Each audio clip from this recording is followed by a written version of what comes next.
a sign. I feel like I'm losing my mind. Is everybody in the world blind? Please, Lord, give me a sign, a sign.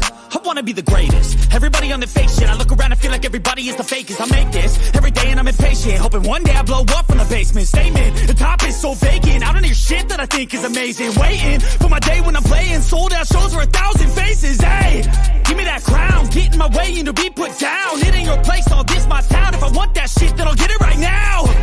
I'm losing it, the noose it fits, some losing shit, a stupid myth. You choose to live or choose to dip, you choose to fight or lose your grip and lose a gift. I feel like I'm losing my mind. Is everybody in the world blind? Please, Lord, give me a sign, a sign. I feel like I'm losing my mind. Is everybody in the world blind? Please, Lord, give me a sign, a sign. Yeah. There's no mercy in this world, just hunger-thirsty persons in different versions. Each new update, that shit worsens. Why? Pull back the curtain and you'll see the different vermin. We all have different burdens that all seem to cause disturbance. Yo, do me a favor, don't treat me like a neighbor. Don't need the different flavors of your problems just to savor. I've got my own issues, I need a comb to get through. Don't need to groan with you, just go get your own tissue. I feel like I'm losing my mind. Is everybody in the world blind?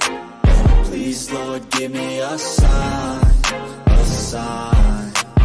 I feel like I'm losing my mind. Is everybody in the world blind?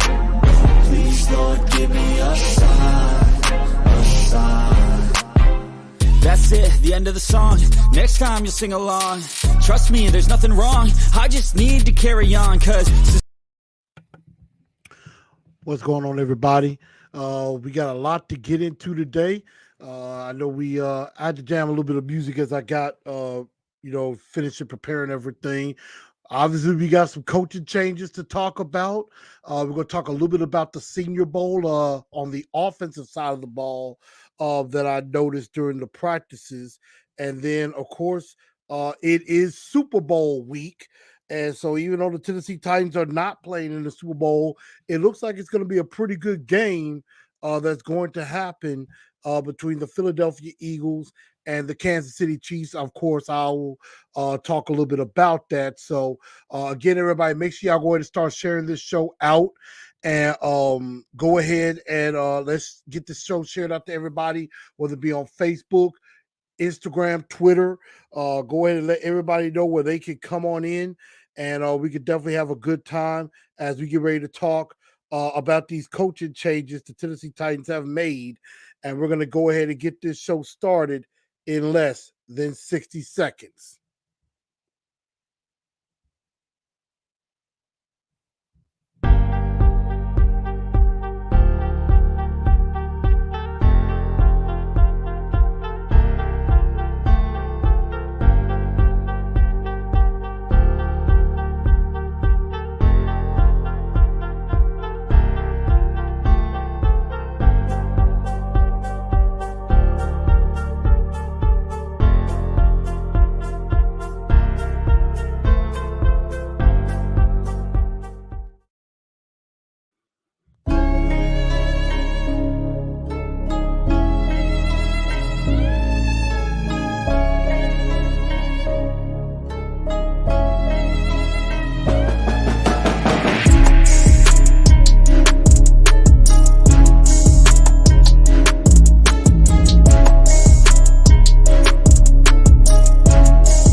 Good evening, Titan Nation. How's everybody?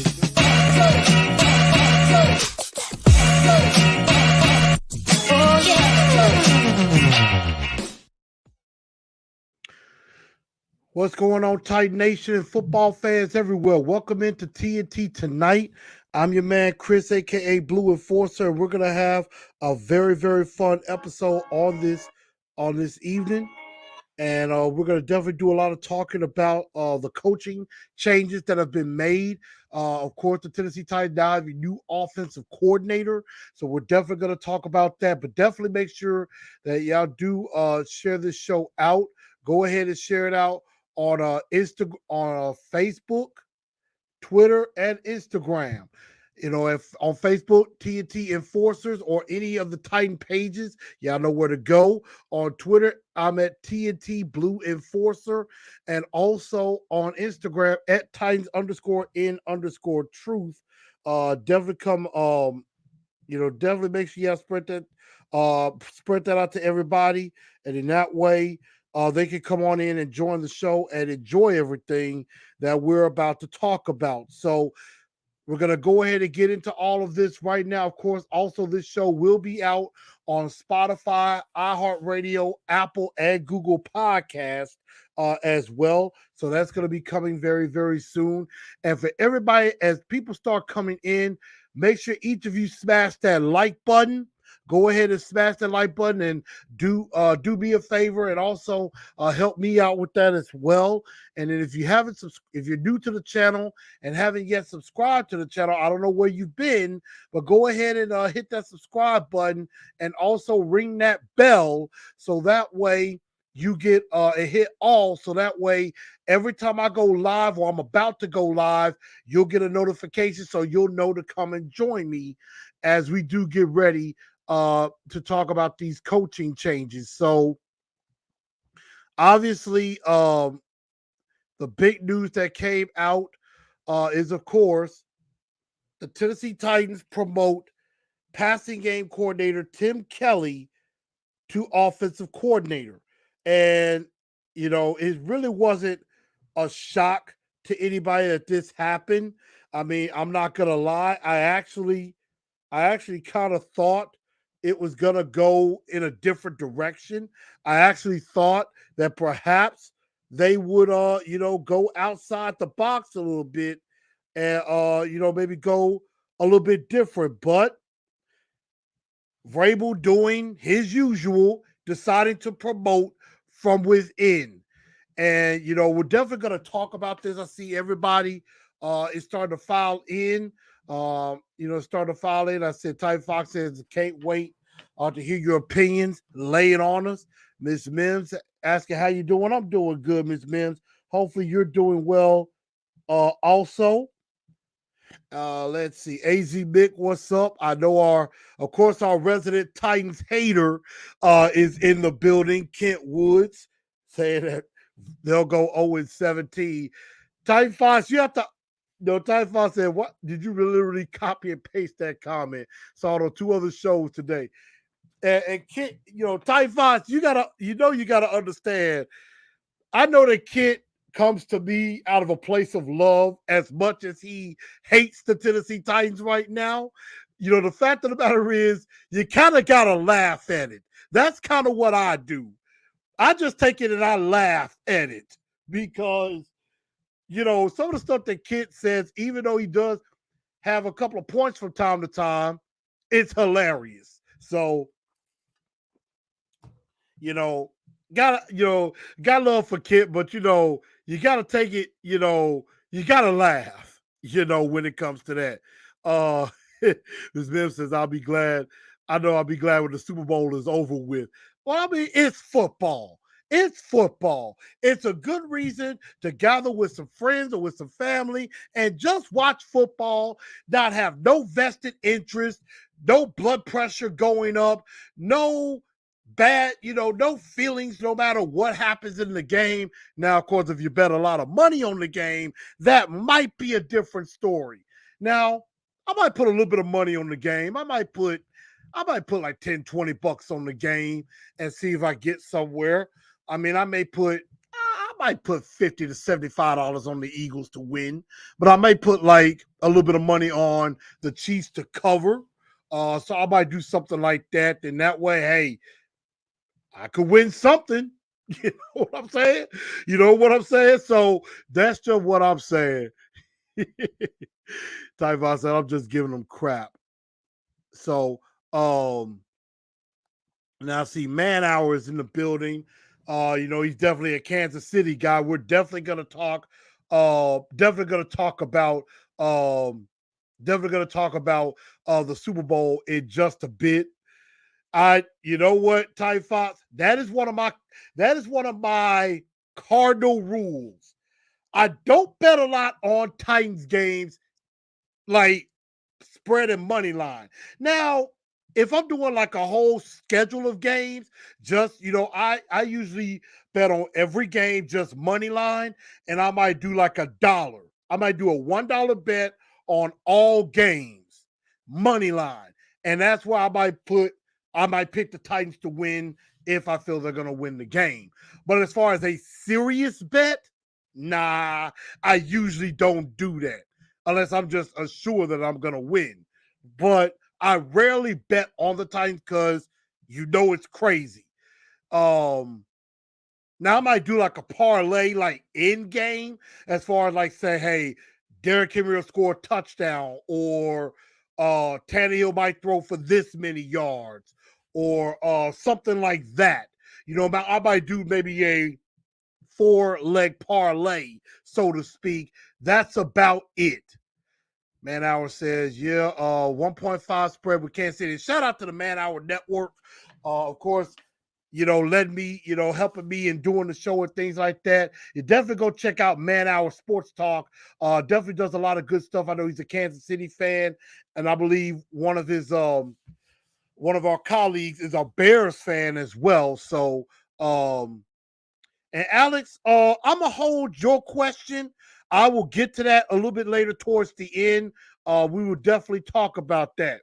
So let's get into the coaching changes. So obviously, Tim Kelly gets promoted to offensive coordinator of the Tennessee Titans. Of course, he was the passing game coordinator before, and this was a part of a lot of coaching changes that were made on this staff. And here are some of the other coaching changes that were made as well.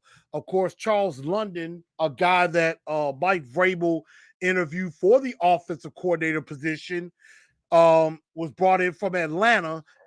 He was the quarterback's coach in Atlanta, but he will be the quarterback's coach as well as the passing game coordinator, taking over, but basically what Tim Kelly did. Lori Locust, of course, who was an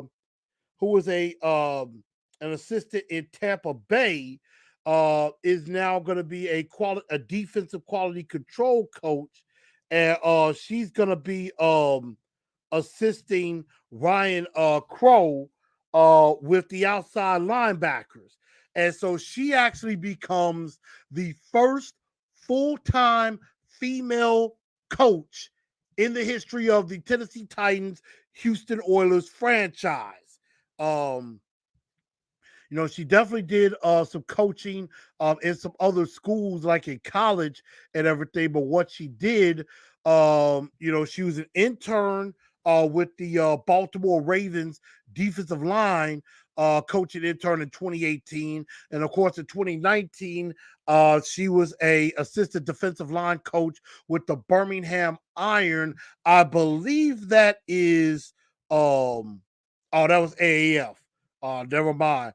But yeah, she was an assistant defensive line coach in the AAF, and then became the Tampa Bay assistant defensive line coach in Tampa Bay for 3 years, and now is a defense quality control coach, but will also help assist with the outside linebackers. So she is the first female full-time coach on the staff in Titans Oilers history. So that's actually pretty great. Chris Harris officially named as the defensive passing game coordinator and cornerbacks coach. He comes over from the Washington Commanders. And of course, I believe San Francisco and Houston have tried to sort him out for defensive coordinator. And so far, he is going to be sticking with us. Some other changes as far as coaches going to different roles. Pat O'Hara is now the pass game analyst. formerly the quarterbacks coach, which now Charles London will do. Luke Steckel goes from tight ends coach to run game analyst. Tony Dews goes from running backs coach to tight ends coach.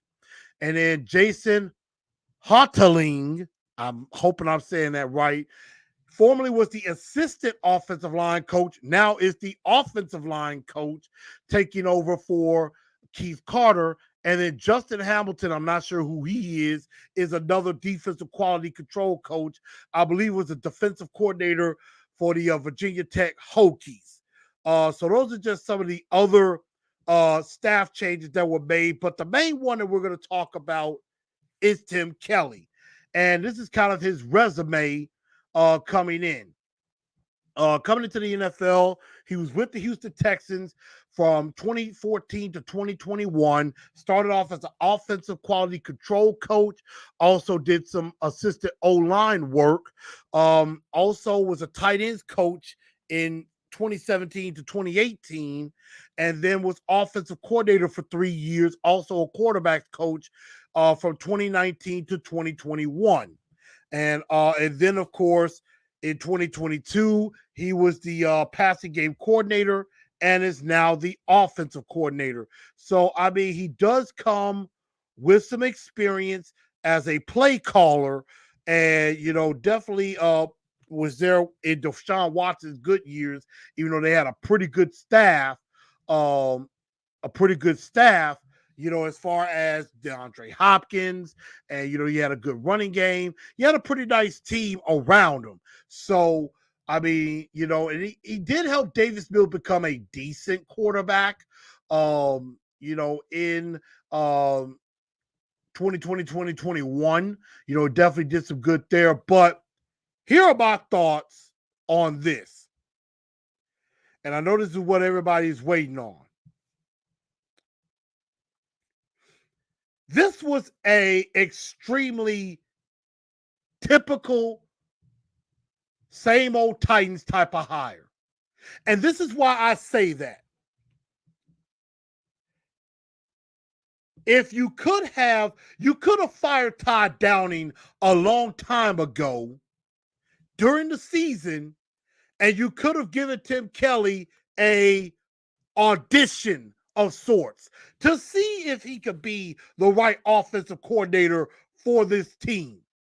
You could have, after the Philly game or after the Cincinnati game, you could have given Tim Kelly, 3 to 4 games. Let's see what you got, and see if he could be the offensive coordinator going forward for this team. And I just felt like this hire was just status quo. It was typical, same old Titans. This was a typical Vrabel move. It was predictable. I mean, I think we all figured most likely Tim Kelly was going to be offensive coordinator, even though a lot of us in our hearts wanted it to be somebody else. And Derek saying he didn't get notifications. You know what? My apologies on that. I kind of put the show late. Jameson says this got a shoulder shrug. He says, sorry I'm late, didn't get my notification. So I apologize for that. I was a little late putting everything out. It felt like this was typical.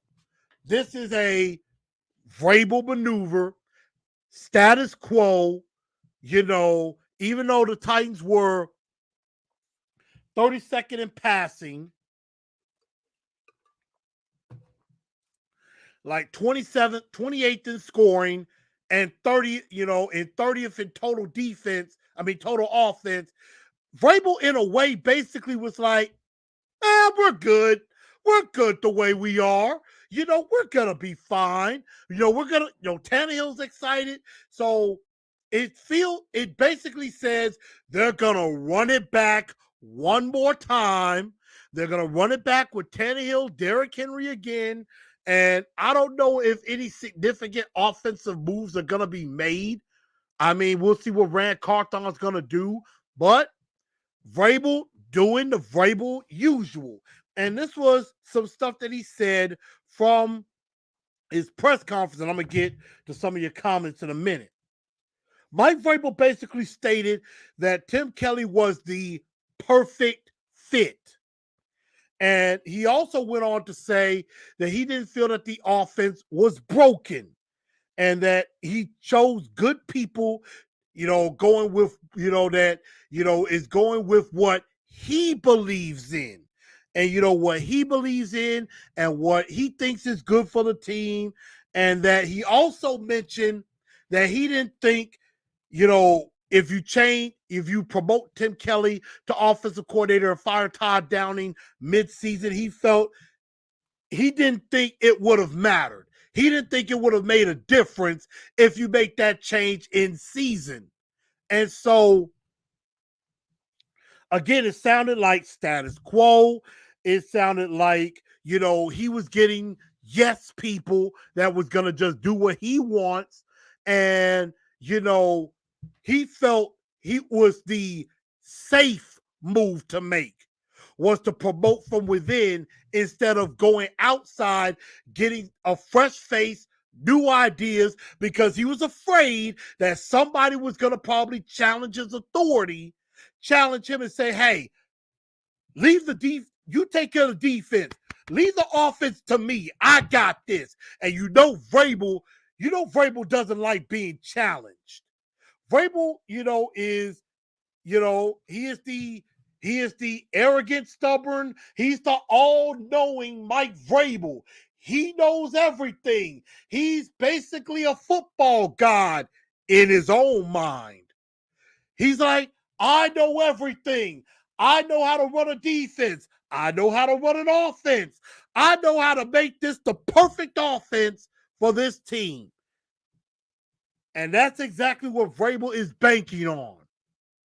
And so I say this. Mike Vrabel is putting his neck on the line. Because I would say this. After what happened last year, I think Rand Carthon sat down with Vrabel and said, hey, all right, I'm going to give you another year. Prove to me that last year was a fluke. And you get us back to the playoffs, get us a division title, and get us competing for a Super Bowl. And Vrabel is praying to the gods that Tim Kelly works out. Because if this doesn't work, and Captain Trips took the words right out of my mouth, if this fails, if Tim Kelly fails this year, Vrabel's gone. I believe that. This is Mike Vrabel's last stand. For the last 3 years, he has blamed the players. He basically going status quo is saying, we got the right coaches in place. The players need to be better. And he's been fighting on that hill for 3 years now. If this fails, Mike Vrabel is as good as gone. Vrabel's job I think, is about to be on the line. Like, after last season, I thought, I kind of thought it would be, I was like, okay, they might, Vrabel might be in trouble. Vrabel might be on the hot seat, especially with a new GM. And I thought with Rand Carthon, they went outside the organization. The pressure is put on Vrabel. I at least thought his seat was getting warm. But I think after this move yesterday, it's getting even warmer to where it's starting to simmer and get hot a little bit. And if this team does not come out and produce out of the gates and doesn't get the AFC South, I think Vrabel is as good as gone. Because again, Vrabel comes off as stubborn and arrogant. He comes off as, I know everything. And so I'm going to get all of your reactions to this in just a bit. So I want y'all to tell me, what do y'all think of this? I honestly think Vrabel's job is on the line. Derek Roberts with a super chat. I appreciate. He says, I'll give Kelly a chance. Wish we could have auditioned Kelly the last 4 games of the season just to make sure. And I agree. I appreciate that super chat. Let's see. Alex Mann says, I'm looking forward to Lori. From everything I've heard, it sounds like she's a female version of Vrabel. Yeah, that's going to be very interesting. Ty Fox says, went from Baltimore with an awesome pass rush to Tampa for 2 years. Also had a great pass rush defensive line. She's a shining star of these moves. I think it's a very good move to bring her in. Absolutely. You know, it's different. It's innovative. You know, so I think that's very interesting. Jameson says the hire of Tim Kelly got a shoulder shrug. Steven says, I saw this coming. I think everybody did. Elite says if he scores at least 35 points in some game, I'll be satisfied. By the way, Titans haven't scored 40 since 2020. I agree. I'm like, get past 27. Get past 27.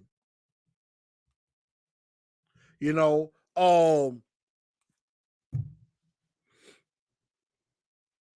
so I mean, you know, and Ty Fox says it's almost predictable as Todd Downing on first or third down. Think about our first quarter scoring. Amazing, scripted by Kelly, rest of the game, Downing's hands fail. we're going to find out. We're definitely going to find out now how much of a hand did Tim Kelly really have on the offense last year. Ian says it was a standard hiring, same old thing. However, I'll wait to see how things go before I say this is a bust hire. James says this puts more pressure on Vrabel to get it done this year. And again, I agree. This really puts pressure on Mike Vrabel to produce. Now, Kent comes in with a point. If this happens, the Vrabel getting fired, the Vrabel needs to be fired chants are going to get loud. Daly starts the year tackle as well, and he will say he's the best offensive lineman they have, which we all know the dud Dennis Daly is the worst offensive lineman they have. Derek Roberts says, how long is Tim Kelly's deal? We don't know the specifics of that. It could be 1 year, so we don't know. Alex says, I wonder if Vrabel is trying to get himself fired. If he is, he's doing a pretty decent job of it. I mean, Jameson says, I don't know if you make a change during the season. We might have won the AFC South. And again, I think if you switch to Tim Kelly and you win the AFC South, it justifies the move. It would justify, you doing that. And so that's why I think, a lot of people say Vrabel is swimming in lava. I agree. Kenyon Maxwell says, let's see what happens before we start to stress. I want an outside hire. And you know what? This might be the right decision. This could be a good move. This could end up being a good move. We're going to find out. That is exactly what we're going to find out. Ty Fox says, Daly is so bad he should transfer to a high school team so he can continue to block Ghost. Get him some class. Oh, man, that's good. That's good. Yeah, definitely made a hire. I'm excited to see the team be healthy. Dennis Kelly's brother. Yes. Tim Kelly is the Undertaker, Dennis Kelly's brother. Derek Roberts says, how much is Tim Kelly's scheme different from Downing? That is exactly what we're about to find out. Is Tim Kelly a little bit different from Todd Downing, or is it going to be same old, same old? I will say to be determined, because I just don't know. I just don't know. That's why I said this hiring I thought was status quo. I thought it was I don't. It's not motivating, to be honest. To me, I don't feel motivated by this move at all. I really don't. Hopefully, more people. I think a lot more people will start coming on in to the show and everything. But it's not a move that inspires confidence. Let's just say that. I don't feel I don't feel extremely confident about this move. I think this is a slight upgrade, but not a great one. That will remain to be seen. What I will say is this: if the Tennessee Titans go from, say, 32nd in passing offense to, say, 24, I'd say 24, anywhere between 20 and 24, that can be an improvement. If you could take this offense, at least get it to at least inside of the 20s into the teens, into the late teens, that's an improvement. That's a start. But that's, how that's what it is. Key Maxwell says no flag film showed us. And I did take a look. At that video with no flags film, and I thought it was impressive what he put together with that. So I definitely, think there are some good things he could do. Captain Tripp says timing sucked. And I agree, because I kept thinking to myself, if Vrabel was going to make Tim Kelly the offensive coordinator, he would have done it already. Why hasn't he done it already? And with this happening the week of the Super Bowl, I'm like, you could have made this move weeks ago and saved us a lot of time. Elite said, what will you do if the Titans resign Dennis Daly? I would probably say, in my own mind, I would figuratively, I'm on the second floor. I'm upstairs in my house. I would probably open up my window and want to jump off of it. Jump out of my window and just crash below. If that happened. I'm not saying I'm not going to actually do that, y'all. Let me say that for the record. And, I will say I don't condone, I wouldn't condone anybody committing suicide or anything like that, because we know there's a lot of mental health issues going on in America. And, I got to give a shout out to, and I know this is a sidetrack, but I'm just going to say this because I know we've had a lot of bad press on the Memphis police force for what happened with the Tyree Nichols investigation. And, that video that was just awful to watch. I give a shout out to Officer Tina Shaw of the Memphis Police Department. Of course, last week talked a young man off of the I-40 Big M bridge that we have in Memphis that gets lit up. Talked him off of jumping off of that bridge because he was becoming a father. He felt stressed, as being a young parent, and she talked him off of that bridge and gave him a hug and, basically showed him love. And I appreciate that because it shows there are good police officers out there that will do the right thing by people.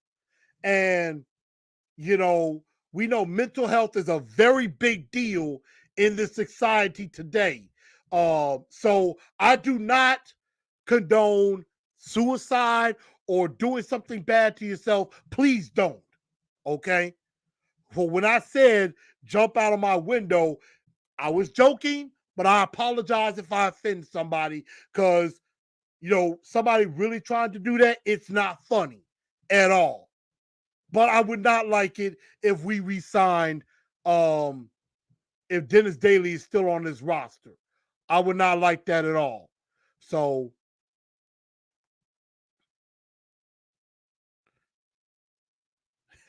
this man said no more people for the Texans, please. I think Vrabel got everybody for the Texans. So who else can we get? James says cautiously optimistic the hire will work. Is Tim Kelly a Malik Tannehill or Dobbs guy?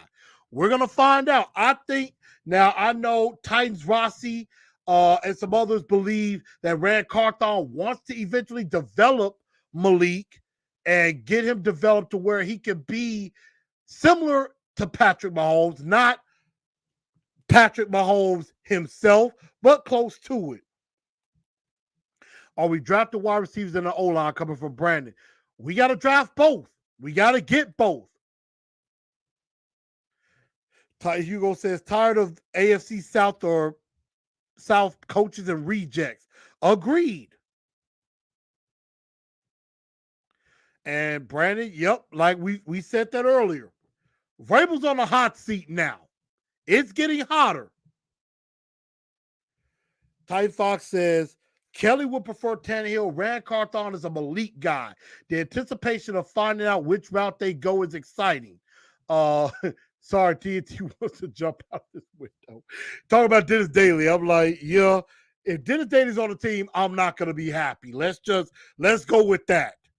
Let's go with that.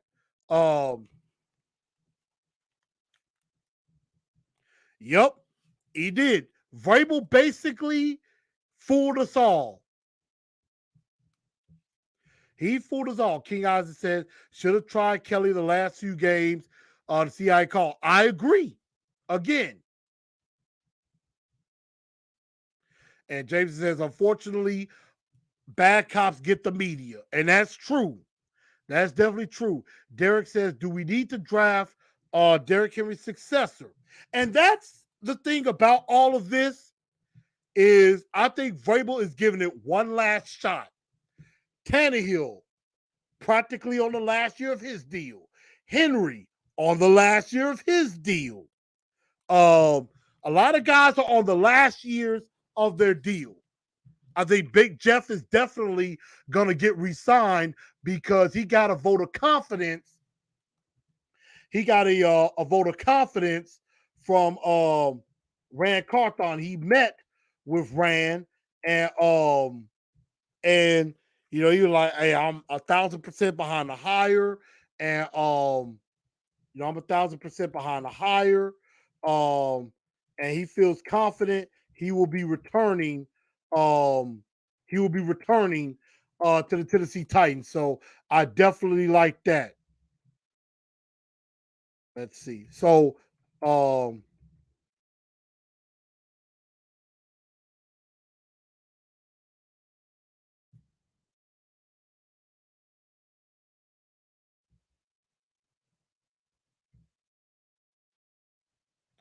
I think, you know, we're definitely going to find out. I think, you know, we're going to find out which way they're going to go. Because after this year, if we don't make the playoffs, I could see a total rebuild. I could see Carthon trading back a little bit in the draft, at least a little bit, get some assets, get loaded up, and then say, you know what, if Tannehill doesn't get us anywhere, or if Malik, you know, is not the guy, you know, going forward, we could draft a big-time quarterback. You know, we could draft a big-time quarterback. So we could definitely do that. Ty Hugo says, any truth to what they're saying here in Houston, Titans are looking to trade up for the number 1 pick. If so, we wasted Henry's prime. He can't wait on Bryce to develop. Now, we won't know that until the move is actually made. There is some rumors out there. I don't know how legit those rumors are. I think judging by this move, I don't think they're trading up to number 1. Although I could be shocked, but I just don't see it happening, to be perfectly honest. I think we should have waited on Matt Nagy or Eric Bieniemy or the Eagles quarterback coach. That I would have thought that too. But we're going to go ahead and keep going with the show and talk a little bit about the Senior Bowl that happened down in Mobile this last week. And so I went back, tried to look at some of the practices as much as I could. Definitely paid attention. Specifically, we're going to talk offense because I looked at the offensive line defensive line matchups, and I also looked at wide receiver DB matchup. So I definitely looked at some of that, and this is just the things I thought of. Looking at the offensive line, I have 5 guys that I thought were my top 5 guys, and then a couple of guys that are dark horses. Uh, that are dark horses for me. On the offensive line, and this is in no particular order. The 5 guys that I thought impressed me the most is Florida guard. One is Florida guard Osiris Torrance. I like that name, by the way. I wasn't sure if I was going to like him, but I definitely, I mean, he was physical, held up at the point of attack, good anchor as far as being able to block and hold up. And I mean, did very well as a guard. And I mean, hearing, of course, from Jim Wyatt saying that they don't expect Nate Davis to be re-signed, tells you now you're probably going to have to fill at least 4 positions on your offensive line. Osiris Torrance definitely looked good. John Michael Schmidt, the center out of Minnesota, definitely had some good days. I definitely was very impressed with that. Darnell Wright out of Tennessee definitely looked good at right tackle. And I will say this. If you draft Darnell Wright, you can move NPF to the left side. A lot of media people thought, Teron, Buck, and others, that's not entirely crazy to move NPF to the left side if you draft a guy like a Darnell Wright. So you got to also remember, everybody, this is lying season. A lot of lies are going to get told within the next few months, between now, the combine later, at the end of the month, and then, of course, leading up to the draft and free agency. A lot of lies are going to get told. Number 4, what I thought was impressive was Jalen Duncan, a tackle out of Maryland. I thought was very impressive on both the left and right side. So Jalen Duncan, I would not mind taking either in the middle of the second round, or maybe in the third round if he's there. So I mean, I was definitely impressed with him. I think I was probably the most impressed with him because he was a name I didn't, originally hear. Osiris Torrance, has been pegged to possibly go in the first round. John Michael Schmidt was a name that I started to hear. Darnell Wright, we've heard. Cody Mock is another because they tried him at tackle, they tried him at guard, and at center. So looks like he can play multiple positions. I could probably see him best as a guard. Maybe Dylan Radin still gets a shot, maybe at left tackle. We could definitely see about that as well. Maybe Dylan Radin is at guard, and then you could put Cody Mock on the right side, or vice versa. You could definitely see that. What's up, DO9? What's going on? So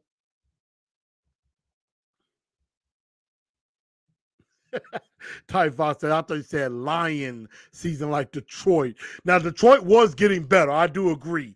But yes, lying as in telling a lie, not telling the truth, as I like to tell the truth. So Cody Mock is another one I thought was impressive, even though I believe on Chat Sports, I was listening to them, and the guy was like, he didn't think Cody Mock was that impressive. I thought he did some good. And then I have DeJuan Jones, the big, huge guy out of Ohio State. Only practiced day 1 on the right side.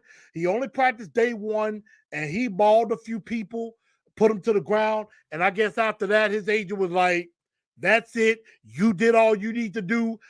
You're getting out of Mobile. You ain't got to do nothing else, which I thought was a bad idea because I would have liked to have seen if that was a fluke or not. or is he just a big guy? You know, we've seen where there are some big guys who maybe don't do that well against the smaller, speedier pass rushers. But Dewan, 6'8", big dude, big reach. I mean, he mauled a few guys. Can't understate that. So your name isn't Titans in Fiction. That's great. And of course, the lady, the lady of Titans in Truth, the lady, who is a big supporter, says looking forward to enjoying the Super Bowl with delicious tailgate food. Yeah, I was actually invited. I'm actually going to a couple of Super Bowl parties this year. Going to one for the first half, going to one for the second half. So trying to make sure I spread myself around to everybody. So we're gonna have a good time. But a couple of dark horses that I liked. Some names you may not know. Ryan Hayes, a tackle out of Michigan. They worked him on both sides. I thought he was better on the left side than on the right. Olusegun Oluwatimi, the center from Michigan. I thought he had a not good day one, but I think day 2 and 3, I thought he improved. I thought he had a much better day on day 2 than he did on day 1, from what I saw. And I'm not an expert. I'm still learning. Also, Emil Ekiyor Jr. from Alabama, who played guard and center. I think he could be a nice center prospect in the later rounds. He held his own. He held his own in practices. DO9, what's up? Philip, what's going on with you, sir? And then another one, I forgot to put his name up. His name is escaping me. Matthew Bergeron from Syracuse is another name. Keep your eye on him. I think he did. He had a pretty, a decent week of Senior Bowl practice. I know Lee Hillis of the 615 podcast was pretty high on Blake Freeland from BYU. I was kind of disappointed in him, to be honest. Him and Jared Patterson from Notre Dame. I was pretty disappointed in him. Type 5 says, why are your dark horse names so hard to pronounce? Ryan Hayes, not hard to pronounce. Emil Ekiyor, not hard to pronounce if you get it right. Now, Olusegun Oluwatimi, not very easy to pronounce. That I will agree with. So I will definitely say that. Oh man, we got New Mexico in the building. Narv dude, send us some tight love and respect. Thank you. I appreciate that, Narv dude. Thank you so much. Thank you so much for the super chat. I definitely appreciate that. Jameson says the Michigan O-line was good this year. I agree. I think that was a pretty good O-line, and that's why I mentioned those guys. Now to the wide receiver side, and there were some guys that definitely, a couple of guys did stick out to me, and there were some guys that, improved, that grew on me as time went on. Nathaniel Tank Dell from Houston, probably the best wide receiver of the group that performed in Mobile. I was extremely impressed with him out of the gate. I like Tank Dell. I think he might be gone in the second round. I do. I was extremely impressed while he caught the ball, created a little separation, and had some very good hands. Jonathan Mingo of Ole Miss is growing on me. He is definitely growing on me. I don't think he's A.J. Brown, but he's starting to grow on me, as is Ronnie Bell from Michigan. I think both of these guys grew on me, are growing on me as time went on. We will definitely see how these guys do at the combine. Jaden Reed from Michigan State, I think low line, has, I think, underrated speed, and he can help in the return game as well. I definitely start to get impressed with him.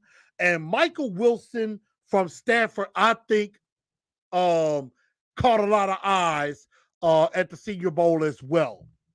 Some guys that I was disappointed in, Andre Ilyasovas from Princeton, who was supposed to have this just blazing speed.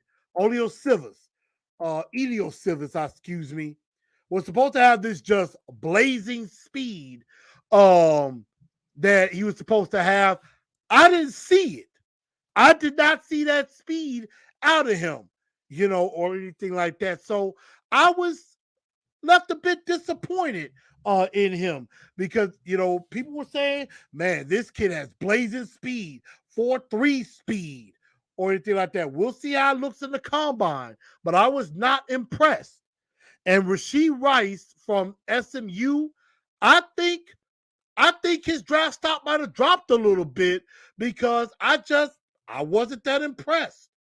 I mean, maybe I'm alone in that, but and this is just my thoughts, I thought it was a bit disappointing. If you ask me, I was pretty disappointed with him on that. So those are just some of my thoughts on the Senior Bowl.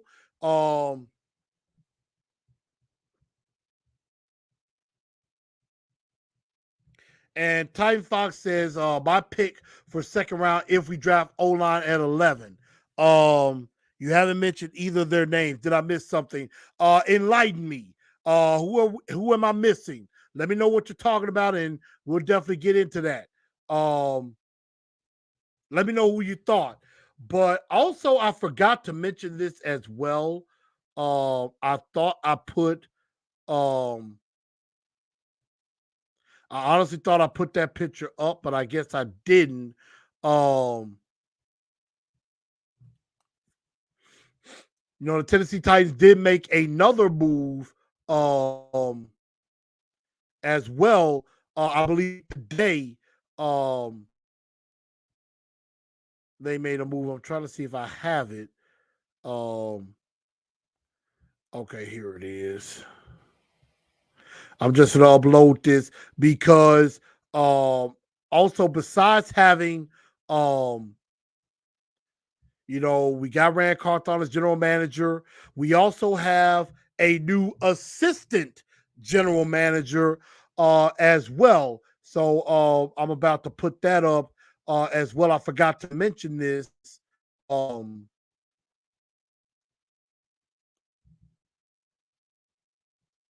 And everything. So I'm about to mention that right now. And that is Chad Brinker. Chad Brinker, of course, has been brought on.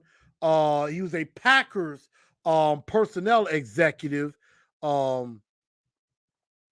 He was a Packers personnel and football administration executive. Chad Brinker. He's now the assistant general manager, so he will be right under Rand Carthon. So if things go well, he could be a guy that could get interviews to be a general manager somewhere. So we're definitely going to see what could happen there. Titan Fox says Jalen Hyatt. Now Jalen Hyatt, of course, I believe is an underclassman. So he, if you're not a senior, you can't be in the Senior Bowl. That's why, of course, guys like Bryce Young and C.J. Stroud, Jalen Hyatt, those guys were not there because they are underclassmen. A lot of guys that are underclassmen are not there. Steve Crosby says edge rusher first round, O lineman second round. I would be upset if they went that route, honestly. I think O-line second round, that's fine if you go wide receiver first round. Then I'm okay with that.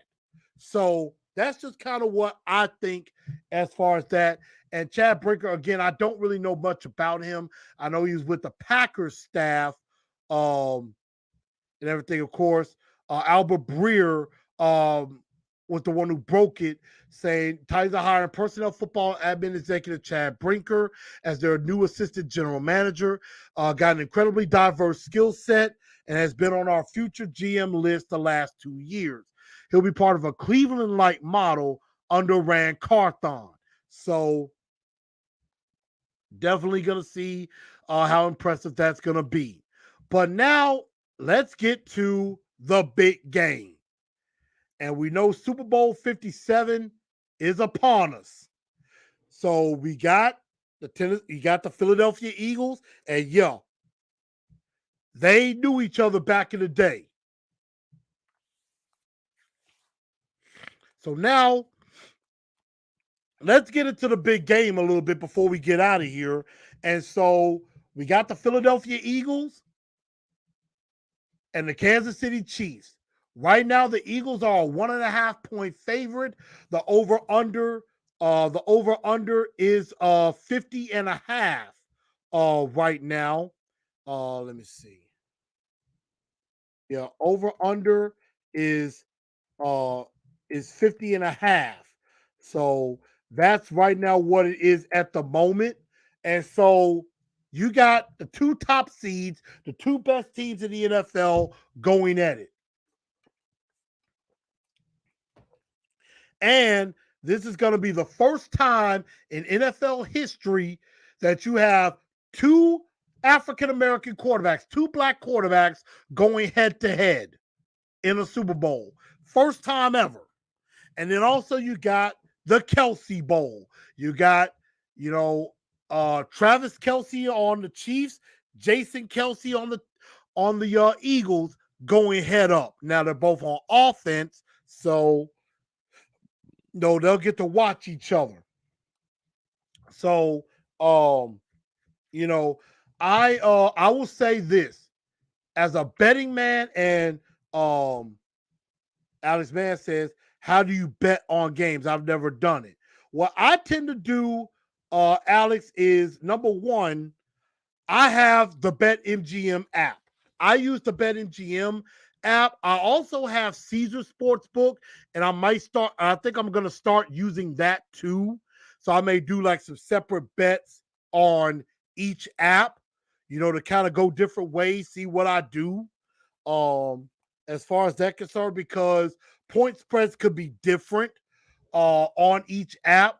And so what I tend to do is on the app, for example, it'll say, if you go under NFL, it'll say Chiefs plus 1.5, Eagles minus 1.5. So, and you have spread, you have over under total, and you have money line. Money line means you're just trying to pick who's going to win. So the Chiefs are the underdog. So if it says, for example, right now, I believe it's plus 125 for the Chiefs. So if you want the Chiefs to win, you pick the Chiefs. And when they say plus 125, that means if you bet $100 on the Chiefs, you will win 125. You win 125. And if you pick the Eagles at minus 105, it basically means if you bet $105, you win 100. That's basically what that means. So back to the game, you got, two great offenses going at it. But on one side, you do have a good defensive player in Chris Jones, but you also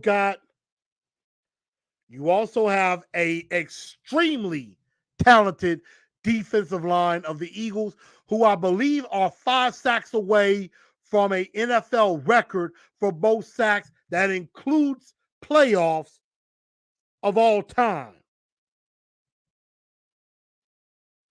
So, well,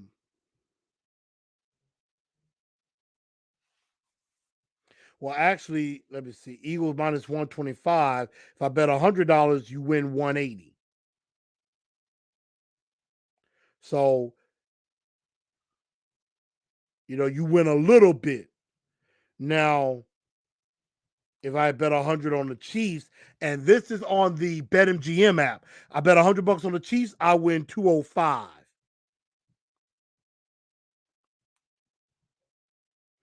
But if I bet on the Eagles to win and I bet, $50, I win 90. So I will win what I bet plus an extra $40. So, and it's different doing that than doing, say, the spread. So if I pick the Chiefs to cover the spread and I bet, let's say, $20, I could win. If I bet $100 on the spread, I can win 190. Or if I bet the Eagles to cover, I win 190. So we'll definitely see about that. And so I like this matchup for the Eagles. I think how this is gonna go is that I think this is gonna be a high scoring game. First of all, if you're a betting person, hammer the over. I'm definitely gonna do that. I'm hammering the over. I think it's gonna be more than that. I am hammering the over all the way. I am. I think it's going to be a high scoring game. I think it's going to be a high scoring game, although I do see that Philadelphia defensive line could be a big problem for Patrick Mahomes. We saw what happened the last time Patrick Mahomes went up against a really good defensive line. He got crushed by Tampa Bay. And the Eagles have, you got a three-headed monster at running back with Miles Sanders, with Boston Scott, and Kenneth Gainwell, and then Jalen Hurts can run it too. And then, of course, you got Devontae Smith and former Tennessee Titan A.J. Brown on the outside. And so the Eagles are better all the way around, but the Chiefs, you can't count them out because they can score. They can definitely score. And that's how I think the Chiefs have a chance in this game. They got to get out early. They got to get up. They got to get up on them early, like 10-0. Ty Fox says, technically 1.5. Mahomes isn't 100% black. Well, he's got part of it in him, so it counts. Steve Crosby says, I got family members who are Eagle fans. I got a friend of mine who's an Eagle fan. James says, I hope the Chiefs win. Ty Fox giving his prediction says, we all know how this is going to end. 38-34 Eagles. I hate the Chiefs, but I actually want them to win. James says, of course, the Andy Reid Bowl. Old team versus new team. Narv Dude says, I'm going for the Eagles. Probably going to be a AJ highlight sometime Sunday. Hope he gives a little love to the Titans. I don't think that's going to happen. I think mainly he's going to stick to the Titans that they made that stupid move. So here's what I think is going to happen. Who's going to win? I'm going with the Eagles. I think 35-31. I might set up a spread to where I think the Chiefs cover. If I'm going at 1.5, I'm going Eagles all the way. If I put the spread at like 3.5 or 4.5, I'm going with the Chiefs to cover. I think, if it's a bigger spread, I think the Chiefs can cover, but I'm going with the Eagles to win. I'm going with the Eagles to win, and I'm going with the over. I think that's exactly what's going to happen. I think it's going to be a high-scoring game.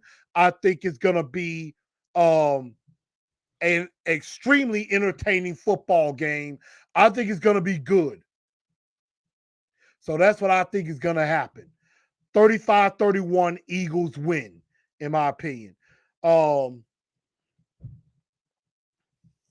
Now, I saw a comment from Philip. He said, been trying to think of a nickname. He got swag. Remind me of Jam Master J. Run DMC, so I'm calling him Rand GMT, GM of the Titans. I don't know. What do y'all think about that? Run GMT. Not it's not bad. I know some people say, um, I could see Ran GM Ran. Maybe something like that. I don't know. But what do y'all think of that? Definitely, I will say if I do a parlay, I think at any time Travis Kelsey touchdown can happen. I think I think Hurts throws at least 2 TDs. Um, I'm trying to think if I'm going to go with a AJ anytime touchdown or an anytime Devontae Smith touchdown. I could definitely see something like that. So I'm thinking about it, but I think I am going to put a little bit of money on the game. I think I think I'm going to put about $50 on the Eagles, and I may do like a $10 spread on Kansas City to cover. And then I think I'm gonna do maybe a 20 or $30 parlay. Kelsey score anytime, AJ score anytime. Um, you know, I think Mahomes will throw 2 TDs. I think Jalen Hurts might get a TD in there. I think Mahomes, I think will throw for over 250, maybe close to 300. May throw for like 250 or something like that. So I think that's what's going to happen. Maybe if there's an MVP, I might put a small bet on, you know, who's going to be MVP, which I mean, I could either go with, I could see AJ getting it. I could see Hassan Reddick get it, something like that. So that's something that I could definitely see. Ran Forrest ran. That's all par with that. But here is a shut your pie hole moment because I didn't get to do one previously because I didn't do one at the end of the month. But a you know, I gotta do a shut your pie hole moment, and I'm going to share a screen.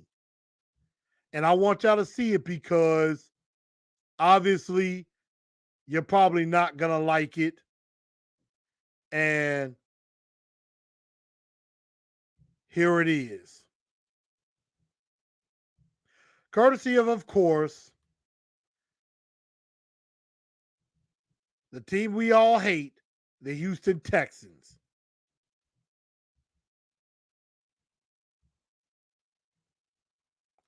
I'm gonna full screen it.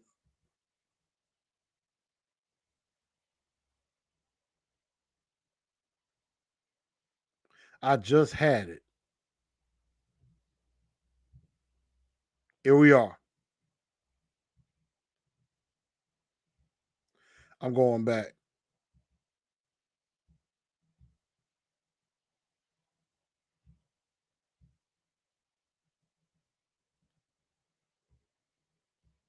Okay, dag, it's starting to mess with me a little bit. There we go. As y'all can see, the Houston Texans decided to try to one up us by doing a whole big, huge welcome for their new head coach, D'Amico Ryans, as he came back to Houston because he played a lot of years there for the Houston Texans. And of course, former 49ers defensive coordinator. They basically tried to do the same thing we did. And I think it's pretty childish that, they did trying to basically upstage us. Um, Trying to upstage us.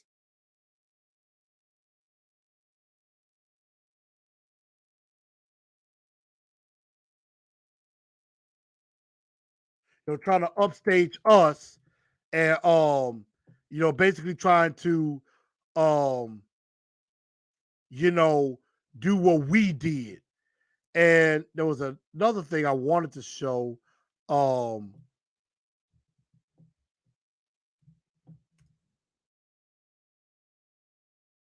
I wanted to show I want to see if I can find um the Houston Texan hat. And I'm letting y'all look at that. Pull this up. I think my boy Dell had that up with the Houston Texan hat, but it had Titan colors. It had Titan colors. Um, Houston Oiler colors on it, and they trying to, of course, claim the rights to the Houston Oilers. No good and well, they shouldn't do that. So, um, to the Houston Texans, shut your pie hole, trying to be like, trying to outdo us. I mean, yes, in a bigger picture, I absolutely agree. D'Amico Ryans deserves the job. Absolutely. But yeah, they definitely stole it from us and everything. So I say to that, shut your pie hole. Absolutely. And yes, even though Titans Rossi coming in, and also I forgot to mention this, and somebody else did it for me. Happy birthday to our guy Titans Rossi. His birthday is today. Um, he's officially become an old man. No, I'm kidding. I'm kidding. But happy birthday to Titans Rossi. I think he's turning 40 today. And of course, I know my 40th birthday is coming up as well. Um, so happy birthday, Titans Rossi. Hopefully you had a good one so far, and I hope you continue to have a good one. And I was trying to find the hat that Dell tried to show me, but I thought it was messed up. So Rossi, is still young. 40 is a good year. So, I appreciate that. But definitely happy birthday to Titans Rossi. Um, Definitely shout out to him. Hopefully he had a very, very good birthday. Hopefully everything is good. So everybody say happy birthday to Titans Rossi. And everything. Jameson says, stay in your lane, Texans. I know, but I mean it's very interesting that they did that. Trying to upstage us basically in a way. But everybody, I think that's gonna do it for tonight's show. I thank everybody for tuning in. Everybody definitely go enjoy the big game, the big Super Bowl that's about to happen between the Eagles and the Chiefs. Next week, I may do a small show talking about the Senior Bowl, maybe a couple of defensive guys, maybe at cornerback, um, maybe at defensive line if we need help, or looking at maybe some linebackers because I mean, hey, linebacker could definitely be a need as well. So Tyrod says, "Thank you, the truth and everybody. I appreciate you, Rossi, and check out his channel as well. I know they did a big show, the Rossi Report.